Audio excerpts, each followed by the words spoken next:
There are two types of volunteering in Germany. There's the one-year full-time program that you can use to apply for a visa to move from abroad to Germany, and this is not the type of volunteering we're going to talk about in this video. And the second type, which is the one that you can volunteer in your free time while you're living and working in Germany.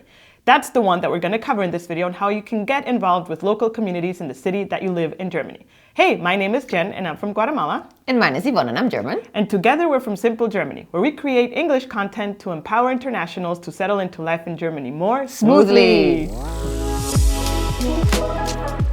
Let's dive right into the different areas of volunteering you can look into when you want to volunteer in Germany. Right, so the most common volunteering in Germany is related to civic work. So volunteering in Germany that we're talking about is actually called Ehrenamt, and that translates into honorary work. Volunteering is just a more modern, hip term for it.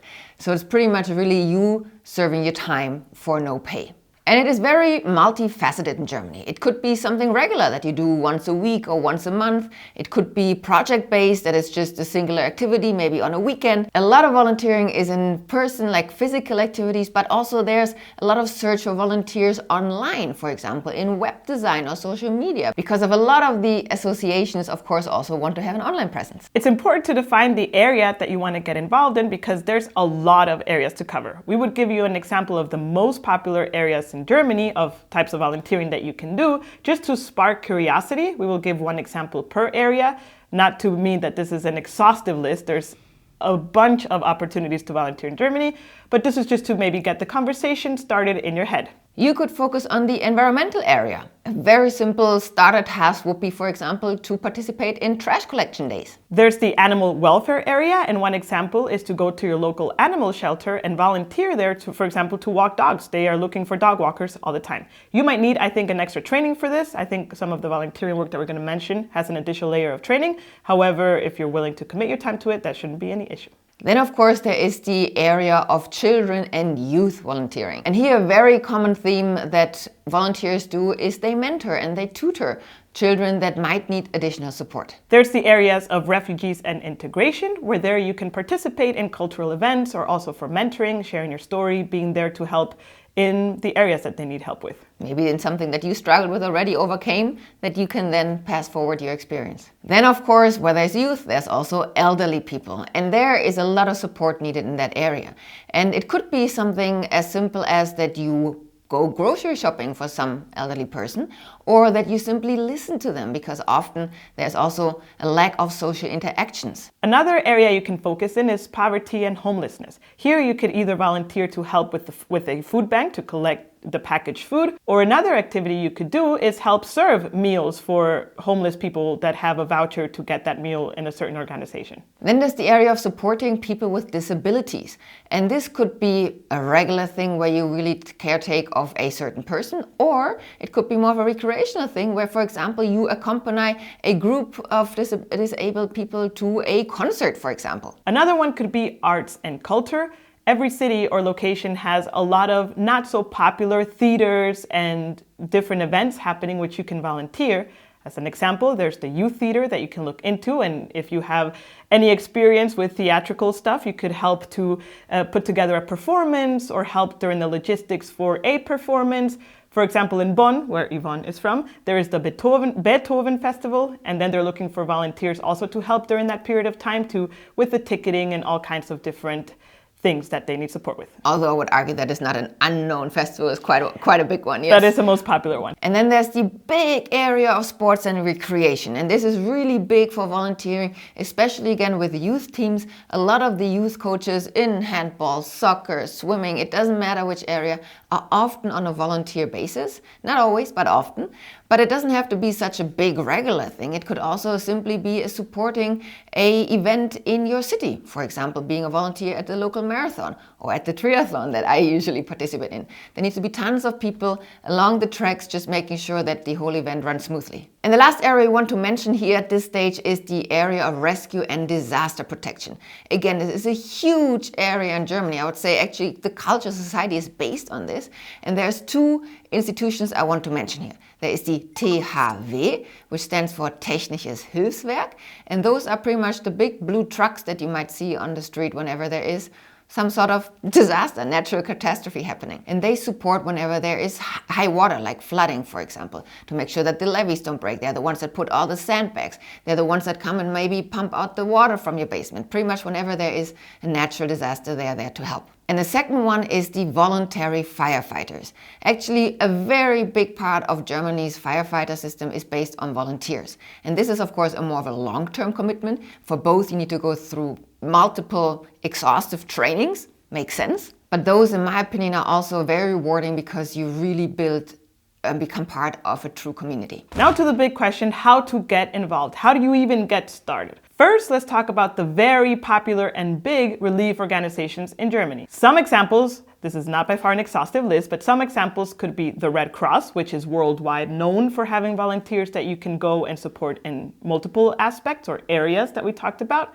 There's Caritas, which is also very popular in Germany. I did not know for the longest time what Caritas was, because Caritas in Spanish means little faces, until I realized it was also a relief organization, and they also provide, where we used to live, there was a Caritas and they gave a meal to homeless people every Wednesday or something like this. Yeah, and they have secondhand clothing and other goods. They're very much in the social aspect, yeah. Yeah, totally. And another popular one is the Diakonie, which is also focused on social work, and I would say a lot of elderly work as well, at least in our region. Both the Diakonie and Caritas are church-based, but not all activities that they do have to do with the church. It's just the church is the one that supports it and has created these organizations. Now, those are just a few that we mentioned. There are really a bunch of other big nationwide organizations. Again, if you look for Ehrenamt Germany or relief organization, you will find tons of them. And a lot of them also support actually crisis areas outside of Germany. So it really depends on what you're looking for. But then there's also a lot of local initiatives in your town or city.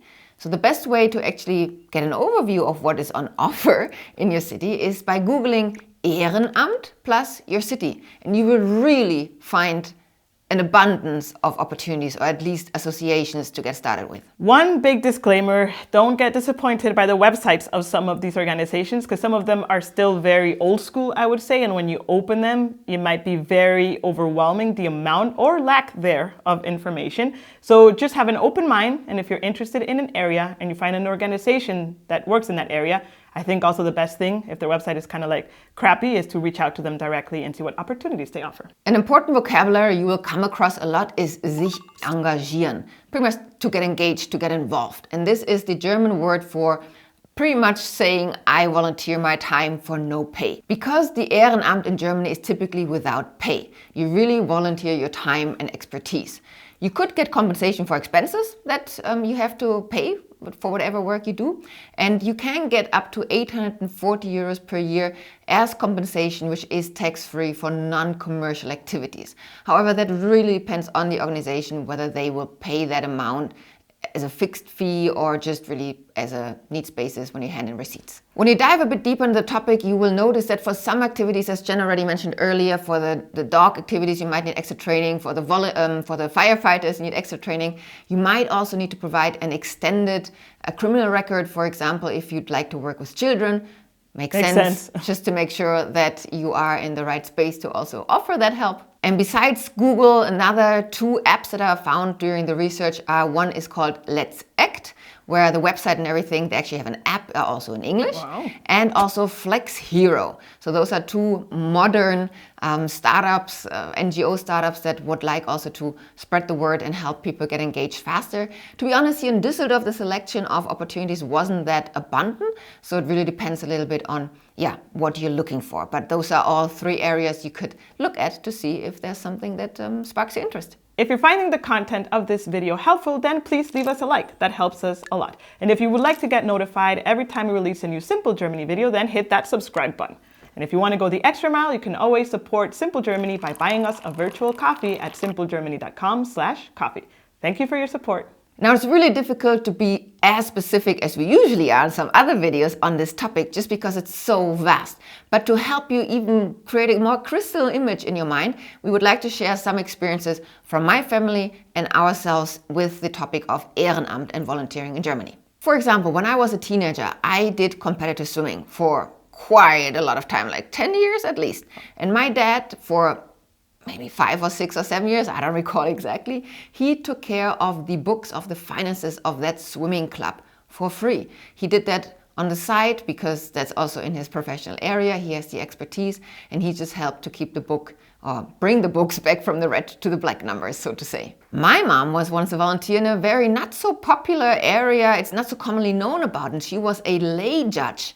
A lay judge in German is Schöffe, and it is a little bit comparable, not the same, but comparable to the jury in the US, what we see so much on TV. So the court system in Germany doesn't really have a jury, but we have one main judge who is professional, and then typically 2 lay judges who are volunteers to help the judge make a decision. So it's not just based on one person's opinion. So that is a very honorary work, and definitely something not so known. There are some regulations, of course, to get into that, but that is what my mom did for some time. We mentioned earlier that elderly people are lonely often, and that we could help them feel more integrated, but it also goes the other way around. My granny, for example, she used to help a foreign teenager with learning German and doing her German homework, because she obviously needed to integrate. My granny wanted to, give her time and energy and listen also, and that was a win-win situation for both. My brother-in-law, he actually went down the road of volunteer firefighter in the previous place that they lived, and he had all those trainings. That's why I know about them, and it's actually quite cool because you learn a lot of skills. You have a community. One of the reasons he did that was also to find new people, because it was a new area that they moved to, and integrate with the local communities. Currently, he's no longer doing that. So also what I'm saying is you don't need to do this for your life. It could be a certain area or aspect or time period of your life that you pursue such a thing. Myself, to be honest, haven't done any of those intense things. I have done more project-based volunteer work, for example, with the Red Cross during my studies, and also at more sports event that I mentioned earlier, to volunteer to set up for an event and stuff like that. Yeah, I would say it's super crazy because, like you mentioned, your whole family has done volunteer work yourself as well. I have to be honest, I haven't done much volunteering work in Germany. We recently joined a Sportverein, like a sports club, and part of the contract is that we have to volunteer for this sports club for 4 hours. That's very little, right? In Guatemala, for example, I did much more volunteering work. I think also because I was involved in a circle that I could hear the opportunities clearer and with more consistency, so I was ready to get involved. Versus here, I have not actually, before this video, I didn't know there were so many volunteering options, so I'm gonna look into some of them. The one thing is that recently we discovered in Düsseldorf that there was these new benches installed with a QR code on them. And the purpose of these benches is to spark conversation with people, because actually, what did you say, 50% of people living in Düsseldorf live in a single home, they live alone. And after COVID, they became very lonely, which makes sense. So through these benches, people can volunteer, go to these benches, sit down, and be open to conversation with others, which I find fantastic. Recently, we saw one of these benches and a lady sitting there with a sign saying like, I'm open to talk. And I'm like, this is perfect. I can practice my German. I can get to know another German lady. So we sat next to her and had a beautiful conversation with her and asked her about the whole organization and how to get involved. And she was super kind. And again, she was open to talking. So that is, I think, super cool because you can get to know Germans that way too. 29 million people, that is 40% of people above the age of 14 in Germany actually pursue some sort of Ehrenamt.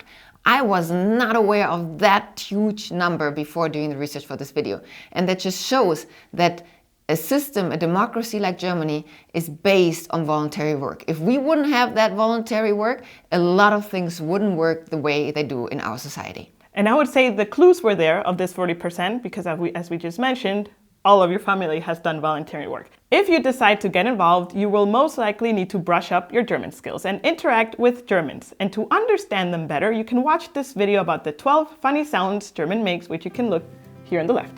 Until next time, tschüss!